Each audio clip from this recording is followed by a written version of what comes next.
The rope burned against Marlowe's wrists as she knelt in the dirt, watching the man she loved sell her like livestock. Cade Harlow, the outlaw who'd promised her freedom, was counting silver coins while 3 riders circled her like vultures. 6 months ago, she'd been a banker's daughter. Now she was this, bound, betrayed, and about to disappear into the Arizona desert. But Marlowe didn't know yet that Cade's gang was hiding something far worse than robbery. And when she discovered their secret, she'd have to choose between survival and justice. Before we continue, drop a comment below with your country and what time it is right now. Whether it's sunrise in Mumbai, midnight in Toronto, afternoon in Sydney, or evening in London, I want to know where in the world you are. Now, back to Marlowe's story. The Arizona sun pressed down like a judgment, turning Marlowe's sweat cold against her skin. She could hear laughter, low and cruel, mixing with the clink of metal as Cade counted his payment. The tallest rider, a man with a scar splitting his left eyebrow, leaned down from his saddle and studied her face like he was appraising a painting. "She don't look like much for all the trouble," he said, his voice dry as the canyon wind. Marlowe lifted her chin, refusing to give him the satisfaction of her fear.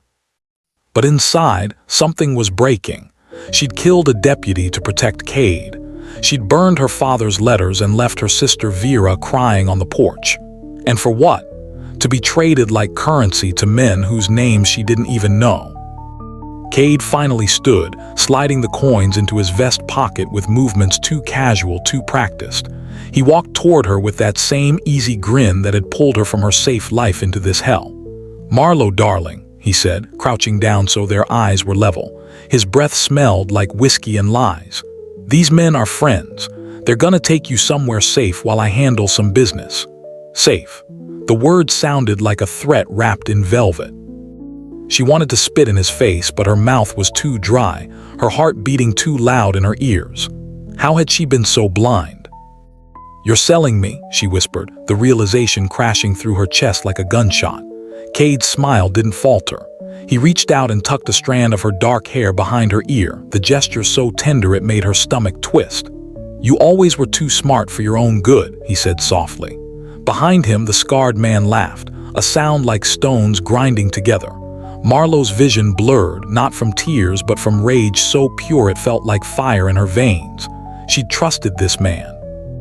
She'd believed every word about freedom, about building a new life beyond the law. Every kiss had been a lie. Every promise had been bait. The scarred man dismounted and pulled a folded paper from his coat, handing it to Cade. Marlowe caught a glimpse of her own face sketched in ink, the word WANTED stamped across the top in bold letters. $500 for her capture.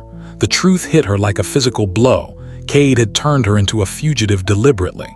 The deputy she'd shot, the money she'd stolen from her father's safe, the laws she'd broken thinking they were running toward freedom together. It had all been orchestrated.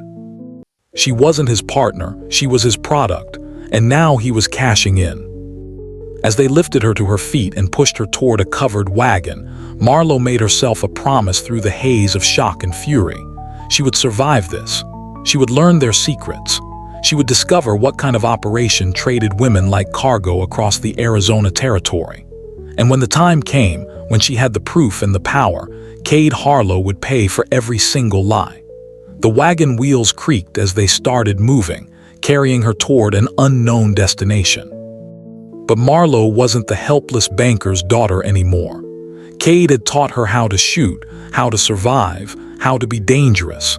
He just hadn't realized she'd been paying attention. Marlowe had met Cade on a Tuesday in the narrow alley behind her father's bank where she went to escape the suffocating smell of pipe smoke and expectations. He'd been leaning against the brick wall in Prescott, blood seeping through his shirt, his face pale but his eyes sharp and impossibly green. "Help me," he'd said, and something in his voice, desperate but unbroken, had made her pause instead of scream. She'd torn strips from her petticoat and pressed them against the bullet wound in his shoulder, while he spun a story about a stagecoach robbery gone wrong, about a corrupt sheriff who'd set him up. Every word had been honey-coated poison, and she'd swallowed it whole.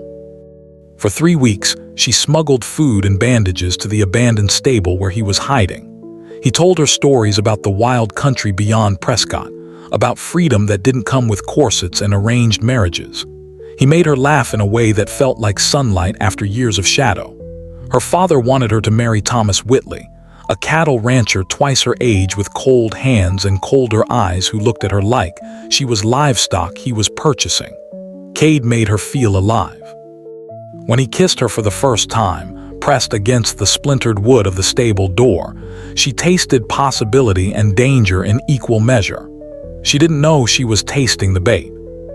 The night she left with him, she took $300 from her father's safe, money she told herself was her inheritance anyway.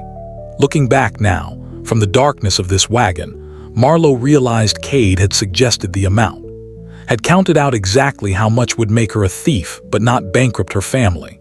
They'd ridden through darkness so complete it felt like falling into the sky, and Cade had held her close, whispering promises about a ranch in New Mexico where they could start over.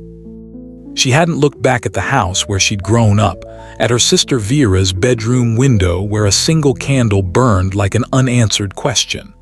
The desert had swallowed them whole, and Marlowe had felt powerful for the first time in her 21 years. Powerful. The word tasted like ash now. But power had turned to doubt 3 months in when they met Cade's business partners in Tucson.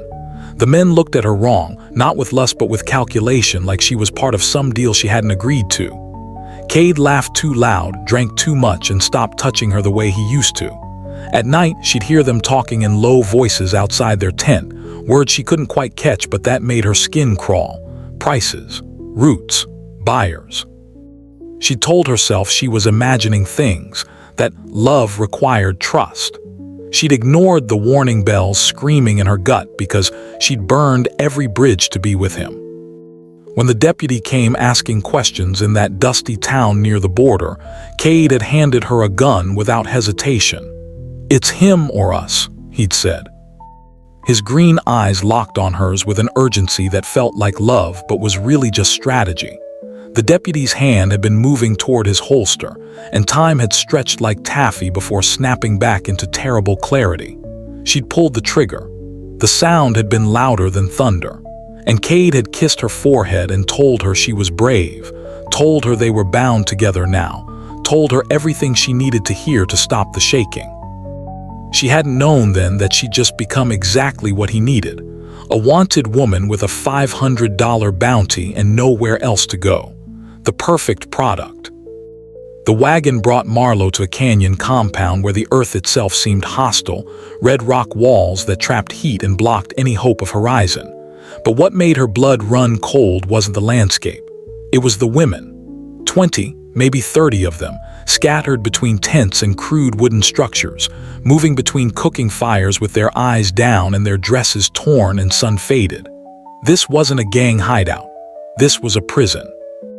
And every single woman here had the same haunted look Marlowe saw reflected in their faces when they glanced at her. The look of someone who'd trusted the wrong man. The woman who untied her ropes had kind eyes but a mouth that had forgotten how to smile. Her name was Isadora, and she was maybe 30 but looked 50, her skin weathered by sun and circumstance. "Don't cause trouble," Isadora whispered as she led Marlowe to a tent barely big enough for a bedroll. The Harlow brothers don't like trouble, brothers. The word hit Marlowe like cold water. Cade had never mentioned a brother. Isadora saw the confusion and fear blooming on her face and shook her head slowly, sadly. "You didn't know. They never tell the new ones until it's too late. By the time you learn the truth, you're already wanted by the law and they own you." That night, Marlowe learned the horrifying truth in pieces, whispered between the other women like contraband.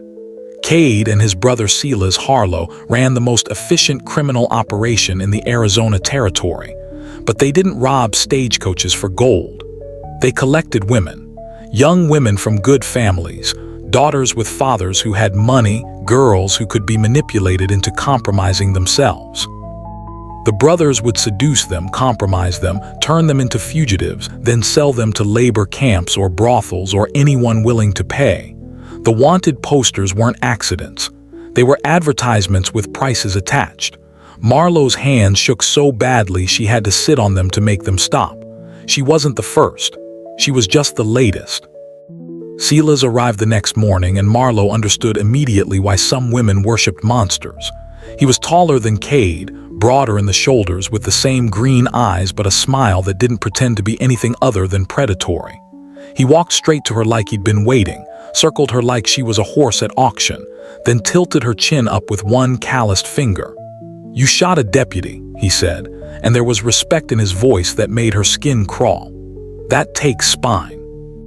We can use spine here. You work hard, you stay alive. You cause problems, you disappear into the desert. Simple math." His breath smelled like mint and menace. Behind him, she could see Cade watching, and the look on his face told her everything. This had been the plan all along. For 3 weeks, Marlowe played the role of compliant captive while her mind raced through possibilities like a caged animal looking for weakness in the bars. She cooked, cleaned, kept her head down, and listened. She learned that a supply wagon came every 10 days from Flagstaff. She learned that Silas kept detailed records in a locked chest in his tent. Names, locations, transactions, everything a federal marshal would need to bring down their entire operation. She learned that Isadora's daughter had been taken 2 years ago and sold to a mining operation in Colorado, that 2 other women had tried to escape, and their bones were still somewhere in the canyon. Most importantly, she learned that the Marlowe brothers' empire was built on one fundamental truth: women who felt powerless would do nothing. So Marlowe decided to become something they hadn't planned for. She decided to become dangerous. The opportunity came wrapped in violence and the acrid smell of gunpowder. A rival gang attacked at dawn, 6 riders with rifles and revenge burning in their eyes, gunfire cracking through the canyon like the world splitting open. Marlowe didn't hesitate. While Silas and Cade shouted orders and their men scattered for cover, she ran to Silas's tent and broke open the locked chest with a rock, her hands steady despite the bullets whining overhead. Inside, leather-bound ledgers documented everything: names of women, names of buyers, locations of camps across 3 territories, prices paid, routes used. Proof enough to bring down 100 men and destroy an empire built on broken women. She stuffed 2 ledgers into a grain sack and ran toward the horse corral. Isadora caught her arm as a tent burst into flames behind them, orange and furious against the red rock. Her weathered face was fierce with sudden hope, the first real emotion Marlowe had seen break through the woman's careful numbness. "Take me," Isadora demanded, not asked. "I know these canyons. I can get us to Flagstaff." Marlowe looked at this woman who'd survived 2 years of hell, who'd watched her daughter disappear into the machinery of trafficking, who'd kept breathing when most would have surrendered to despair. She saw herself in 6 months if she didn't act now. She saw Vera's face if this kept happening to other sisters, other daughters. "Get the others," Marlowe said. "Anyone who can ride. We leave in 60 seconds." Isadora's smile was terrifying and beautiful, a wolf remembering it had teeth.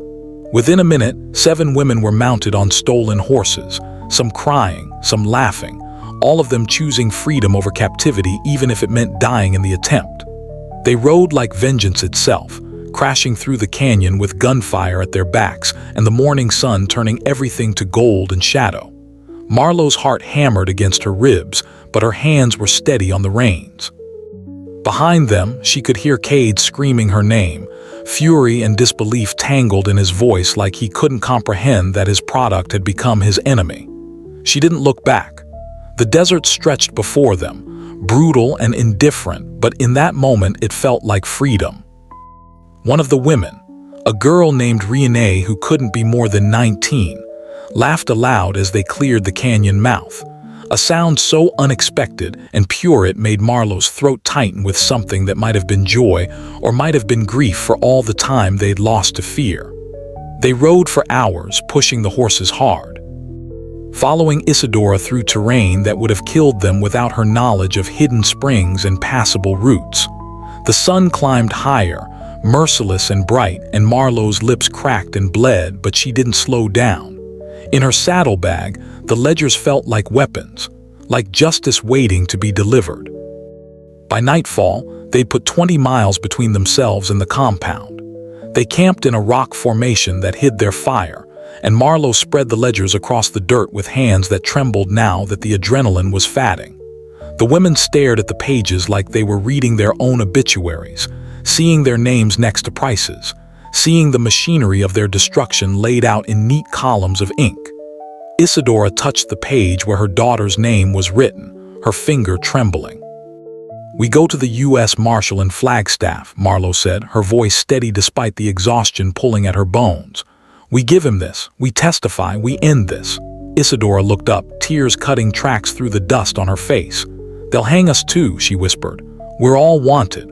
Marlowe thought of Vera's face, of her father's safe, of the deputy whose life she'd taken. "Then we hang telling the truth," she said. "Better that than dying as their victims." The U.S. Marshal in Flagstaff was a man named Garrett Cole, weathered as old leather but with eyes that actually listened instead of judged.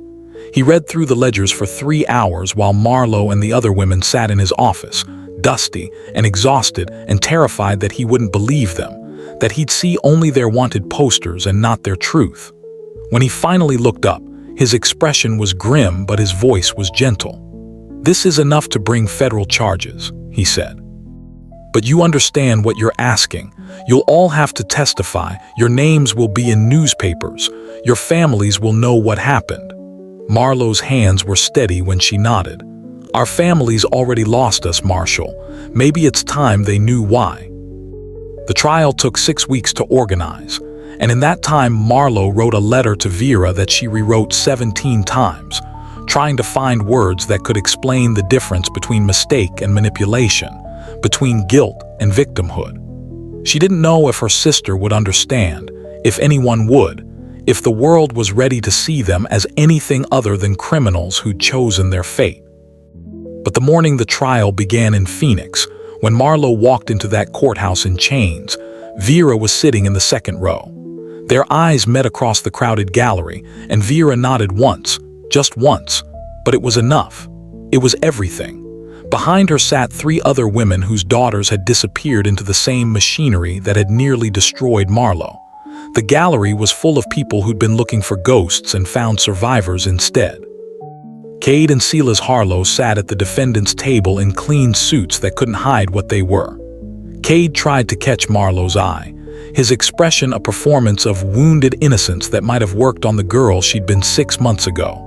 But she looked right through him like he was glass, like he was nothing, like he had no more power over her heartbeat or her choices or her future. When her turn came to testify, she spoke for 2 hours, detailing every manipulation, every calculated move, every woman who'd been bought and sold like livestock. Her voice never wavered. The jury, 12 men who'd probably never questioned how the world worked, looked at her like she was speaking a language they'd never learned but desperately needed to understand. Isadora testified about her daughter, her voice breaking only once before she pulled it back together with visible effort. Renee testified about the mining camp broker who'd inspected her teeth like she was a horse. One by one, the women told their stories, and the weight of their voices broke something open in that courtroom. The defense attorney tried to paint them as criminals, as liars, as women who'd chosen this life and were now seeking revenge for their own bad decisions. But the ledgers didn't lie. The numbers didn't lie. The map of trafficking routes spanning 3 territories didn't lie. When the verdict came down, guilty on all counts with a recommendation of hanging, Marlowe felt nothing like victory. She felt like she'd survived a war she'd never signed up to fight, and survival wasn't the same as winning. But it was enough. 6 months later, Marlowe stood outside her father's house in Prescott, her hand raised to knock, her heart pounding like she was facing another trial. The door opened before she could, and her father's face, older, grayer, carved with grief she'd caused, looked at her like she was a miracle and a wound at the same time. "Marlowe," he whispered, and his voice broke on her name. She didn't have pretty words prepared, didn't have excuses that would make sense of the bullet scar on her conscience or the year that had aged her a decade.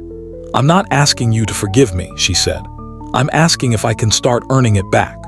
Behind him, Vera appeared, her face streaked with tears, and she pushed past their father and wrapped her arms around Marlowe so tightly it hurt. And in that pain was something worth surviving for.